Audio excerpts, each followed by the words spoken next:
When Major League Baseball's trade deadline approaches and there's impact talent available, there are certain teams that automatically come to mind first as potential suitors. You think of the Yankees, you think of the Dodgers, you think of the big market, big money teams that more often than not are in the hunt. One team you don't usually think about?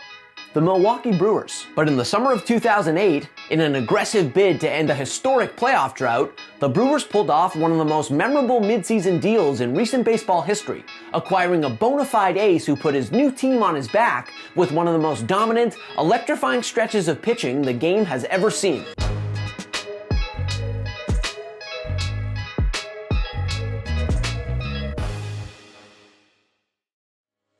Of all the starting pitchers to debut this century, few accomplished more than CC Sabathia, a six-time All-Star who ranks in the top 5 in WAR, strikeouts, and wins since 2000. He won 17 games as a rookie in 2001, and by the summer of 2008, the imposing left-hander was at the absolute height of his powers. He had won the American League Cy Young Award the season prior, when he carried Cleveland to their first playoff appearance in 6 years and into the League Championship Series, and he was outstanding again in 2008 with his free agency looming. An ugly April notwithstanding, Sabathia still found himself among the American League's top 5 most valuable starters at the season's halfway point. In fact, excluding his rocky first 4 starts to the season, Sabathia's ERA stood at 1.96 as June gave way to July. He was cooking. The rest of his team, however, not so much. 1 year after coming within 1 win of an AL pennant, Cleveland had regressed big time. On July 1st, Cleveland was 10 games under 500 and in the early stages of an epic losing streak that would eventually stretch to 10 games. So, with their playoff odds looking grim and Sabathia months away from hitting free agency, Cleveland had no choice but to put their ace on the market and try to turn him into a mammoth haul of prospects ahead of the trade deadline. And naturally, with one of the game's top pitchers suddenly available to rent, there was tons of interest throughout the league. Among those teams that were reportedly lining up to make a deal for Sabathia? The Yankees, the Phillies, the Cubs. In fact, the Dodgers nearly did make a deal for him, agreeing to the framework for a blockbuster trade that was ultimately vetoed by then-owner Frank McCourt. And in the end, it wasn't a big market juggernaut that landed Sabathia. Instead, the prize left-hander ended up in, wait for it, Milwaukee. Milwaukee!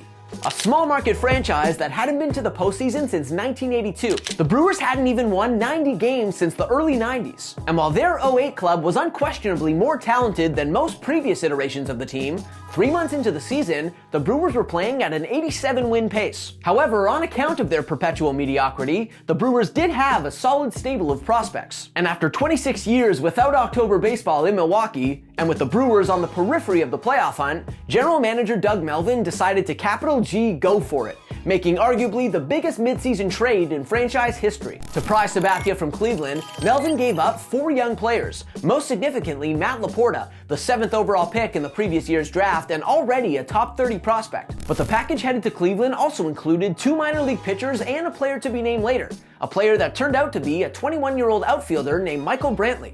It was a steep price to pay for a rental starter, even one as good as Sabathia. But by season's end, that gamble by the Brewers would look like one of the savviest moves in franchise history, because Sabathia wasn't just good upon arriving in Milwaukee. He instantly became the most electrifying, most dominant player in all of baseball. Not pitcher, player, turning in a summer that made him a legend in Milwaukee. In his much anticipated Brewers debut, in front of more than 42,000 fans at Miller Park, Sabathia delivered a quality start, overcoming a bit of early wildness to propel Milwaukee to a win over Colorado. And with those post-trade jitters behind him, Sabathia really locked in. His next time out, Sabathia allowed just 2 runs over 9 outstanding innings against Cincinnati, recording a complete game victory in his second Brewers start. And get this, Sabathia also homered that day, smacking a 3rd inning solo shot to get Milwaukee on the board. 5 days later, he threw another complete game, this time allowing just 1 run while striking out 10 in a thumping of the Giants. 5 days after that, Sabathia hurled a complete game shutout against the Cardinals. Let's break that down. Through his first 4 starts with Milwaukee, Sabathia was 4-0 with 3 complete games and a 1.36 ERA. Pretty good, right? Well, his August was even better. In the season's penultimate month, with the trade deadline in the rearview mirror and the pennant races in full swing, Sabathia was nothing short of extraordinary. In 6 August starts, Sabathia never once allowed more than 2 earned runs, tossing 3 complete games, 2 of them shutouts, while posting an ERA of 1.12. It should go without saying that Milwaukee won all 6 of his starts. And by the time September rolled around, every Sabathia outing was appointment viewing. This wasn't just the finest stretch of his career. This was one of the most sensational stretches of pitching the game had ever seen. And it was absolutely vital for the Brewers' chances too. After cruising through July and August, the Brewers hit a rough patch in September, losing 12 of their first 15 games that month. A slide that actually cost manager Ned Yost his job with only a dozen games remaining before the playoffs. But Sabathia wasn't going to let his team miss the postseason. Not again. Though the NL Central was out of reach, Sabathia almost single-handedly kept the Brewers in the wildcard race, authoring a 2.11 ERA over his 6 September starts, 4 of them wins. For his last 3 starts, by the way, he pitched on 3 days rest. And fittingly, in his final outing of the regular season, on the final day of the regular season with a wildcard berth on the line, Sabathia delivered yet another masterpiece. 9 innings of 1-run ball against the division champion Chicago Cubs. And between Sabathia's dominance and Ryan Braun's unforgettable 8th inning homer, the Brewers locked up a 3-1 win over their division rival, their 90th win of the season, guaranteeing them at least a share of the National League wildcard. And minutes later, with the Mets' loss to the Marlins, the Brewers had the NL wildcard all to themselves. They'd done it.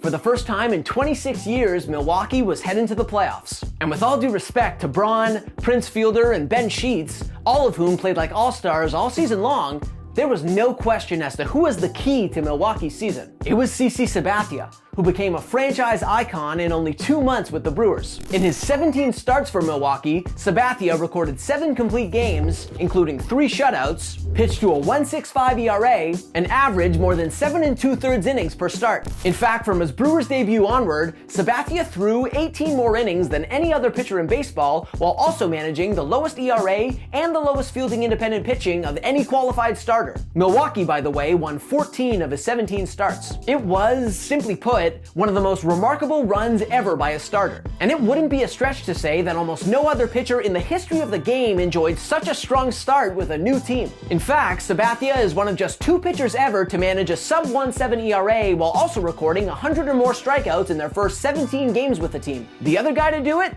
He was born in 1879, and his stats from his sensational 1906 campaign are dubious to say the least. To that end, despite making only 17 starts for Milwaukee, Sabathia still finished 5th in National League Cy Young voting. His Herculean efforts also earned him a 6th place finish in NL MVP voting. And ironically, 1 year after earning his first and only career Cy Young award, Sabathia ultimately turned in the finest season of his career. He set career bests in 2008 in ERA, adjusted ERA, strikeouts, whip, complete games, shutouts, and innings pitched. And although Sabathia's magical run didn't lead to a World Series championship or even a pennant for the Brewers, the importance of his brief time in Milwaukee can't be overstated. His brilliance that summer electrified a city that had long since forgotten what a pennant race felt like. In what was essentially a 2-month layover before free agency, Sabathia played the role of exorcist for the Brewers and their fans. And shortly thereafter, as expected, Sabathia commanded a mammoth contract from a big market club, getting $161 million from the Yankees. But to this day, despite spending only a couple of months with the Brewers,